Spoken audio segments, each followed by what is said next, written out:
na talaga ako ng aking mabuting kaibigan na si Pastor Blue. Nung chinat na ako ng isang araw, sabi niya ganyan, bro, kamusta ka na?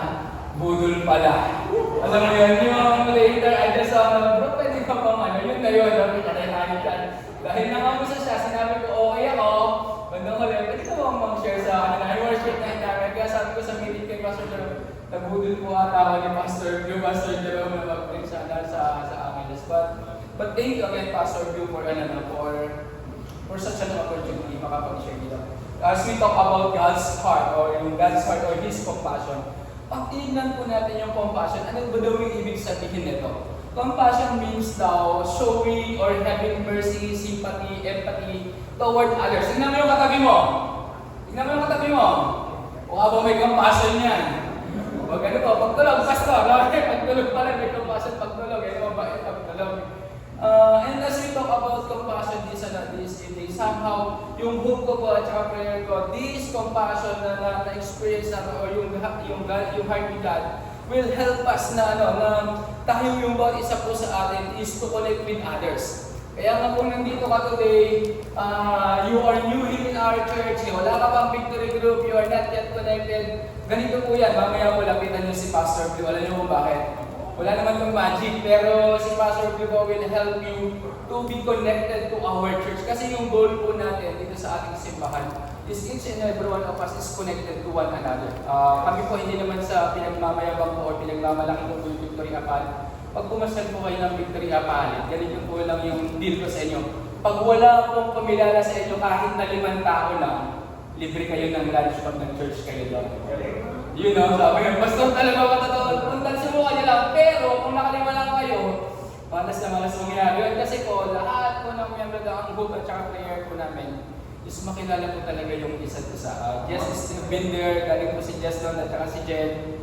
Hanggang ngayon po, nasa Angeles na sila nakatira. Sa atin lang naman to, pinupuntahan pa rin po kami nila Jess sa Apal. That's what we want to get pagdating sa simbahan. Hindi lang somehow, you just go here, upo, simba, pagkatapos sa simba, nandun si Pastor Blue, si Pastor Emmer, si Kay Joven, pagkatapos ng church, bye. Hindi po ganun. But every one of us is to be connected to each and every one of us. Kaya yung goal nito is even us to be restored in our relationship towards to God and towards to other. And to move forward. Dire-diretso, Pastor, parang wala kang marito. So ito yung to move for us to move forward. Pagdating sa buhay natin, na fostering our emotional intelligence and well-being. So, kuhan natin na ito pala yung compassion that somehow gusto natin makuha. Kaya ang compassion po, pag tinigdaw na is an integral aspect of our faith. So, pag tinignan mo yun, okay, mas clear naman, kasama pala talaga to sa pananampalataya na meron tayo. Kaya ngayon nag-uusapan natin yung God's heart or His compassion. Eventually, pag tinignan daw natin yung compassion ng Panginoon sa bansa, isipin mo yun, hindi ko nga karapat-dapat, but yet, yung Panginoon, ginawa kanyang karapat-dapat. Tingnan mo na lang yung compassion sa iyo ni Lord. Mga pastor, parang guilty kami lahat dun, Parang iyari tayo dun, totoo, yun tayo. Hindi tayo karapat-dapat, but yet, because of God's heart, because of His compassion to every one of us, ginawa daw po ng Panginoon na karapat-dapat tayo. At salamat kay Lord na siya din yung mismong Diyos na nagbigay ng faith sa puso ng bawat isa sa atin.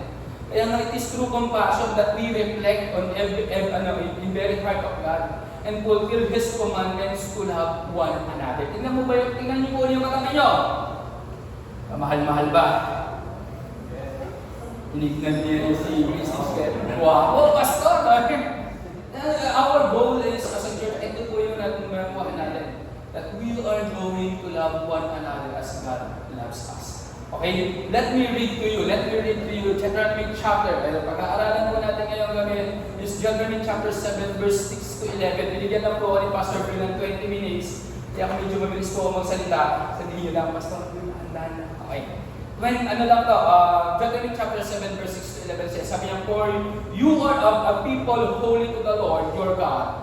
The Lord your God has chosen you to be a people for His treasured possession out of all the people who are on the face of the earth. It was, sabi niya, not because you were more in numbers than any other people that the Lord sent, that the Lord placed on the earth. Sabi, it was not because you were more in numbers than any of the people that the Lord has sent His love on you, sabi niya, and chose you. For you were fewest of all, sabi niya, fewest of all people, sabi niya, but it is because the Lord loves you and keeping the oath that He swore to your fathers, that the Lord has brought you out of the mighty hands and redeemed you from the house of slavery, from the hands of Pharaoh, the king of Egypt. And verse 9 says, sabi niya, know therefore that the Lord your God is God, the faithful God who keeps His covenant and steadfast love with those who love Him and keep His commandments to 1,000 generations. And repays for the repays, sabi niya, those who hate Him by destroying them. He will not be slack with one who hates Him. He will replace him to his pace. You shall therefore be careful to do the commandments and the statutes that the Lord, and the rules that I command you today. Lord, we thank you, God, for this word. Bless us, Lord, as we study this word, this day. Lord, we thank you. We honor you, God. In Jesus' name we pray. Amen. So, pag tinignan daw po natin yung book of Deuteronomy, pag tinignan natin itong book of Deuteronomy, makikita po natin, it's, yung sermon po dito is a motivational sermon of Moses. So, si Moses po, these are such message na meron po siya when he was giving message to the people of Israel. So, alam natin yung nangyari, the time of Moses, ang daming, ang daming matigas yung ulo, ang daming may reklamo. Pati si Moses may reklamo sa Panginoon. And during this season, yung Israel po is urging na somehow sinasabi ni Moses na bawat isa sa atin, ang goal natin sana yung makasunod tayo sa Panginoon. Kasi sabi yung ganyan, sana makita natin na merong ginawa yung Panginoon sa atin mula nung 40 years na nakalabas tayo pagdating dun sa slavery from Egypt, sabi yung ganyan. And this season po, this is the same season na alam mo yun, si Moses, nandun na siya sa may dulo, at the tip of the edge, na nakikita niya na yung promised land na binigay ng Panginoon. But yet, ang sad ng story na pagdating kay Moses na hindi siya yung nakataka. But eventually, from the original people na nakalabas doon sa Egypt, dalawa lang po yung nakatapak na original na tao, which is si Joshua at saka si Caleb.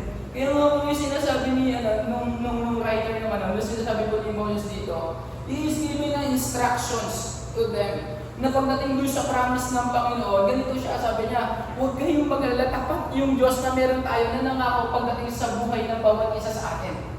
Tanong mo lang, may promise ba si Lord sa'yo? Alam mo ba may promise si Lord sa'yo? Parang di ba meron ba talaga? Kasi parang, naka-back up ka pa kasi hindi mo binasa yung Bible, hindi mo nakita yung promise. Sinasabi ni Moses, may promise yung Panginoon sa atin, and the God who promised to us is faithful. And yung promise niya, even to the preparation, si Lord yung gumagawa para sa bawat isa sa atin. Kaya nga po yung Deuteronomy, pag tinignan natin, demonstrate God's faithfulness resulting to His mercy. Isipin mo yun, ito daw yung awa ng Diyos sa bayan ng Israel at that time. Kaya nga po yung book of Deuteronomy, makikita natin, it focusing on the Israelites to somehow to trust God and to obey the Lord. At malakadan nila at matapakan nila yung promise na binigay sa kanila ng Panginoon. Kaya nga ngayong gabi, tatlong reason why we can show the compassionate heart of God para sa bawat isa sa atin. Tatlong bagay. Unang-una is this. What the book of Deuteronomy is saying, meron daw tinatawag that we are chosen. Ibig sabihin, yung tatlong reason pala, yung una dito, na makikita natin or ma-share natin yung compassionate heart ni God is because we are chosen. We are chosen. Kaya pag tinignan po natin, the reality is, yung pagkapili natin, it's not about you. But it is about the God who chose you. Kaya nga yung Bible po, pagdating sa Deuteronomy chapter 6 verse 7, sabi niya, for you are people holy to the Lord. Sabi niya, your God. Sabi po ng verse 7, lumabas din. Sabi niya ganyan. Verse 6, sabi niya ganyan. Chapter 7 verse 6, sabi, for you are a people holy to the Lord your God. The Lord your God has chosen you to be a people for His treasured possession. That's why if you are here today, sana maintindihan mo na pinili ka ng Diyos at hindi ka aksidente. Hindi rin aksidente na somehow iilan lang tayo dito. Basta ibig sabihin ba tayo yung pinili? God chose us to hear somehow this word, ekot at tayo yung pinili ng Panginoon. You are chosen. Kaya kapag tinignan mo to, even to the treasured possession now, I mean, out of all the people who are on the face of the earth. Kasi pwede naman gawin ng Panginoon, wala ka today dito Hindi, pero somehow God destined for you to be here. Because you are somehow chosen people of God. Kaya nga hindi aksidente na nandito ka. But somehow, ginusto talaga ng Panginoon for us to hear His word. Sa totoo lang, at this time, pag tinignan niyo po ito, makikita niyo yung mga chosen people po dito are the Israelites. Not even us. Wala nga daw tayong kinalaman, pero we thank the Lord kasi pagdating ng Jesus Christ na meron tayo, lahat po pinili ng Diyos. What's the sad thing? Hindi lahat sumunod sa Diyos. But everyone is, alam mo yun, pag bumunta ka sa mundo ngayon, ang dali na kaya makabasa at makalinig ng word ni Lord. Punta ka ng Facebook mo ngayon, pagkagising mo, hindi ka nga magdi-devotion ng mag-isip Facebook mo Lalo na pag yung pastor mo, si Pastor Maki kasi may message sa'yo every morning. Si Pastor Blue, nagsasawa na sa kakasend ko sa kanya ng verse every day Yung devotion ko wala, sinasend ko sa kanya Sabi niya, bro, hindi ba ako nagbabasa ng Bible? No, I'm not saying that. But it is a reminder of God to each and every one of us. That we are a chosen people of God. Hindi lang po somehow to the original people who are being chosen to the Israelites at that time. Kaya tingnan mo, pag tinignan mo yung katabi mo today, kaya pala guwapo at saka maganda ka. Pinili ka rin. Yun ang bola si Pastor Sa kaya masabi po ng Colossians chapter 1, verse 21 to 22. And you, sabi niya, once you were alienated and hostile in mind, sabi niya, doing evil deeds. Sabi niya, He has now reconciled in His body of flesh, sabi niya, by His death in order, sabi niya, to present you holy and blameless and above reproach, sabi niya, before Him. Kaya pag tinignan natin, ito daw yung somehow ginawa ng Panginoon sa atin. That's why these verses, alam niyo ba, pag everything na mabasa ko po ng verse na ito, I always thank the Lord. I always think, yung ginawa po ng Jesus Christ pagdating sa buhay natin. Kasi yung in-accomplish niya sa cross, hindi lang para sa Israelites. But to every one of us, putting equality to every people. Kaya nga pag nandito ka today, narinig mo yung word ni Lord, blessing yun.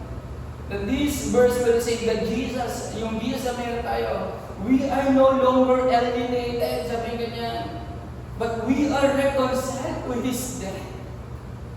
Kaya nga even 1 Peter chapter 2, verse 9 and 10 says, sabi nga ngayon, but you are a chosen race, a royal priesthood, a holy nation, a people for His own possession. Says the Lord. Kaya pag di na mo sarap isipin na even God Himself ginawa to sa atin. That we are one, sabi niya, once you were, you are not people, but you are now people of God. God's people. Kaya nga it's encouraging for each and every one of us. Pag nakita ba na, Lord, thank you, kasi kasama pala kami dito sa mga chosen people na to. The royal priesthood. Kaya yung pagkatao mo ngayon, as God chose you, hindi na yung lumong identity mo nung wala ka sa Panginoon, kapatid. Bago ka na ngayon sa Panginoon.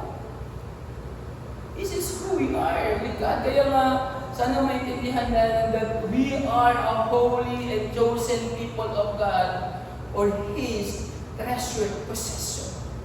Kaya nga pag tinignan naman natin to, grabe, Pastor, hindi lang pala basta pinili. Parang tigapagmana pa tayo dito, kasama tayo sa yaman na ginawa ng Diyos pagdating sa buhay. Kaya po sabi ng even ng Deuteronomy chapter 7 verse 7, it was not because, sabi niya ganyan, you are more in numbers. Hindi daw bless yung victory angles, yung victory card, because you are many. Hindi gano'n. Sabi niya, kung hindi, sabi niya, pinili kayo ng Diyos kung bakit kayo bless. Because you are not among the many. Pero sabi niya nga, pwede nga kayo yung fewest sabi ni Lord, this is who we are. Eto daw tayo. The point is, God did not choose to love Israel because they are more in numbers. Hindi daw bumili yung Israel. Sa totoo lang, kukunti nga sila. Pero yung totoo ano daw, that is the very nature of God. Nature daw yun ng Panginoon, character daw yun ni Lord, kaya hindi daw magbabago yung pag-ibig ng Panginoon para sa buhay na Panginoon sa atin. Kaya mga ganito yan, kahit magkamali ka, yung love ni Lord sa'yo hindi magbabago. Because He is the God who chose you. Yung katabi mo, pag nagkamali ka dyan, pwedeng magbago sa'yo dyan. Pero si Lord, pag nagkamali ka sa Kanya at bumalik kang uli sa pananampalataya, hindi magbabago yung love ni Lord sa iyo. Look at God. Ang sarap isipin na this is the Lord to us. This is His character to every one of us. Second is, sa pangalawang bagay, why you can show the compassionate heart of God. Another po, because we are loved by God. Hindi ka lang basta pinili ni Lord, ganito yan, no? Minahal ka niya, kapatid. Yun naman po yun. Na bawat isa sa atin, hindi ka lang basta pinili ni Lord, but what God is saying, I love you, says the Lord. It is not because we love God. Hindi po dahil mahal natin si Lord, kaya minahal natin ang Panginoon Pero sa totoo lang, yung pagmamahal ng Panginoon is the showcase na meron siya sa atin para ipakita niya that this is His compassionate heart for every one of us. Yung hope ko po at saka prayer ko, that every one of us will experience the love of God. Pero kung somehow hindi mo makita yung love sa mundo na nilalakaran mo, kapatid, let me tell you this, may Diyos na nagmamahal sa iyo.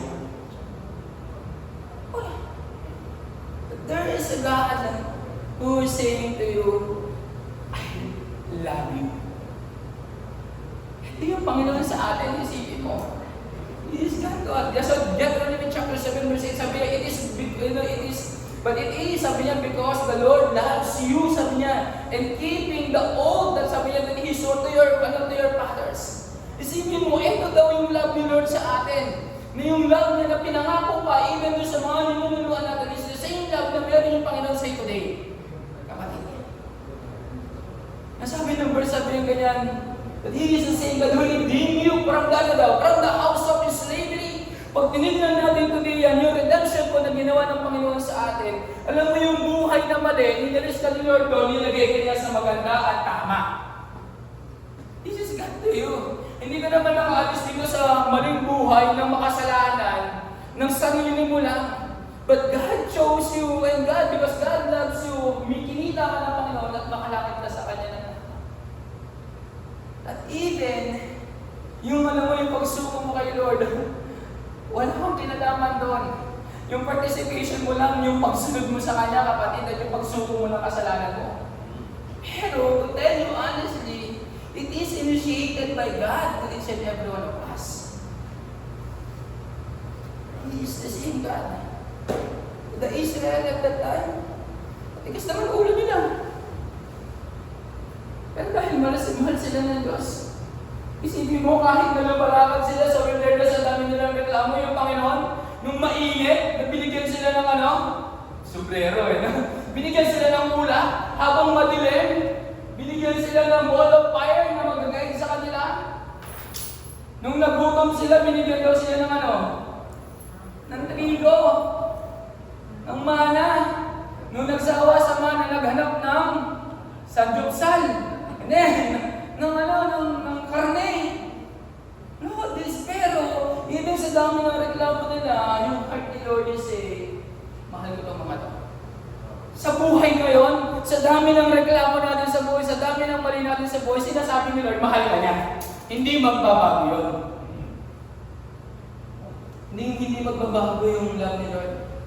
That's why yung hope at saka prayer are saying to us today, sana maintindihan natin that it is not about you loving God, but God loving you. Yung kailangan mo lang gawin is just to obey God pagdating sa buhay mo. Ang tanong ko, kapatid, kamusta ang obedience? Pastor, next question na lang. Pagdating sa obedience, next question po kasi kulog po tayo lahat dito. Kasi sometimes, or most of the times, yung gusto natin, yung gawin, yung gusto lang natin. But not the will of what God is saying to every one of us. This is who we are. Kaya nga sa totoo lang, yung paalala ng Panginoon to us, and to His Word, in the Bible, every day na lang nandyan. Pero bakit ang hirap sanda? That even to us Christian today, one of the most and hardest things to do is to obey God. Pinakamahirap. Pero pag naiintindihan mo yung love ni God, it will become your motivation. Kaya nga sabi, the greatest motivation daw for obedience is walking in love. Ito talaga yan.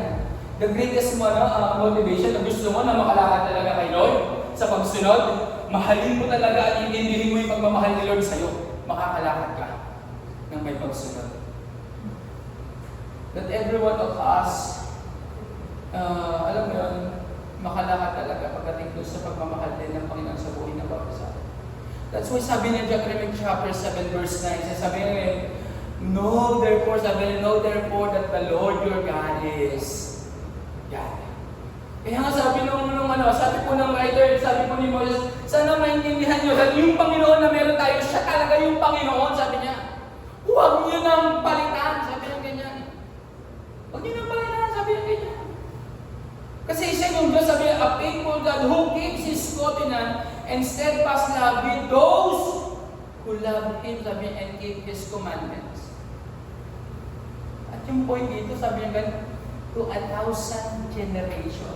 When you say to 1,000 generation, ito po si Pastor Blue. Birthday po ni Tash. Okay, birthday pangalan mo yun. Ito parang papahamak si Pastor Blue dito, may pakain naman. Di ba birthday ni Tash? Yung sinasabi ni Lord, hindi lang muna i-bless si Pastor Blue. Because Pastor Blue, okay. Pero sabi niya ngayon, even si Tash, i-bless ko, sabi niya ng Panginoon na Pastor Blue. Sabi niya ngayon, wait, there's more Pastor Blue. Sabi niya, hindi lang si Tash. Sabi niya, pero sabi niya, even yung generation na meron si Tash, he will be blessed. Why? Because that's the promise of God as we continue to wait. To 8,000 generation. Think about this, yung mga anak. Ako po yung prayer ko, na pag nagkaanak po kayo, kung magaling kayo sa Bible ngayon, magaling kayo sumunod, mas magaling po sila sa atin. Ako po, bilang pastor sa palit, lagi po ako nagpipray, the Lord yung papalit sa akin, mas mabait, mas magaling, mas okay pa. Tayo pag joke, gustong gusto Dahil yun po yung pinagpipray ko talaga. Kaya nga, even 1 John chapter 4 verse 16, sabi niya, so we have come to know, sabi niya, and to believe the love that God has for us. God is love, and whoever abides in love, abides in God. And God abides in Him. Ano yung ibig ko sabihin dito? Yung hope ko sana maging clear sa atin that God is not only sovereign, that He is not only faithful, but He is also steadfast in His love and covenant. Pagdating doon sa mga pangako na meron siya sa bawat isa. What's my point? Yung really that po na knowing and walking in God's love and keeping His covenant and His commandments will bring us to the position to see and taste that the Lord is good. Makita po natin na yung Diyos na meron tayo. Siya po yung Diyos na naka into 8,000 generation. Kaya nga po sabi ng Romans chapter 5 verse 8, this is Paul saying, sabi niya ganyan, but God showed His love in us while we are sinners. Christ died for us. Sa madaling salita, the reality is that God's compassion is expressed by His love. Yung compassion po na Panginoon, na-express po by His love. Kaya nga last thing, what should we do as a response? Sabi po ng Deuteronomy chapter 6 verse 5 says, sabi yung ganyan, but you shall love the Lord your God with all your heart, with all your soul, and with all your mind. You know what this Deuteronomy chapter 6 verse 5 says? When you know and understand the love of God, you as well will learn how to love others as well. Kaya ngayong last word sabi niya, we are commanded. Sa madaling salita, we are commanded by God to love others as well. Deuteronomy chapter 7 verse 11 says, sabi nga but you shall therefore, sabi niya, be careful to do the commandments and the statutes and the rules that I command you to obey, says the Lord. Ano po ba yung sinasabi dito? Na tayo po, huwag daw natin putulin somehow yung huwag daw kasi tayong tumalima doon sa paglakad talaga sa pagsunod sa Panginoon. Na huwag tayong tumalikod doon sa, alam mo yun, nandun ka na sa mali, sa tama, pinipilit mo pang bumalik sa mali.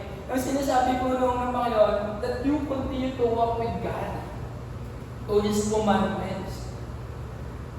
Kaya nga sabi nga, ito po yung command, sabi nga, chapter 6, verse 13 and 14, sabi niya, respect the Lord your God and serve only Him, says the Bible. That you must use only His name to make promises. That you must not follow other gods. You must not follow gods of the people who live around you. Kaya sarap pong isipin ito. That in the covenant and command na meron sa Panginoon, to the Israel at that time, to the promise that He bestowed upon them. Nilagyan din daw po ito ng Panginoon ng blessing as they continue to obey God. Same thing with us today. As God continue to give the commandments and the laws, to love your God and to love other people, as we continue to walk with this, makikita din at experience din natin yung pagmamahal na may kasamang pagpapala na nagmumula sa Panginoon. And what's the result of this? Ano po yung resulta nito? What is the result of the compassion of God na may kasamang pagsunod? Deuteronomy chapter 7, verse 12 to 13, sasabihin niya, and because you listen to these rules and keep and do them, the Lord your God will keep you, sabi niya, will keep with you, sabi niya, the covenant and the steadfast love that He showed to your fathers. He will love you, He will bless you, He will multiply you, He will also bless the fruit of the womb and the fruit of the grounds, your grains and your wine and your oil, the increase of your herds and your young flocks in the land that He showed to your fathers to give you. Isipin mo, this is what the Lord will do to us as we continue to obey God. Yung promise ni Lord, isipin mo, He will bless you. He will multiply you, says the Lord. And even sabi niya ganyan, He will make a fruit for your womb and crops for your soil. This is God to us. Kaya sarap isipin yung promises ng Panginoon pagdating sa buhay ng bawat isa atin. Ang hope at saka prayer ko is that we are to really walk with God in obedience. Nang may pagsunod. In the end of the day, as I summarize everything, why we can reflect the compassionate heart of God? First, because we are chosen. Because we are loved.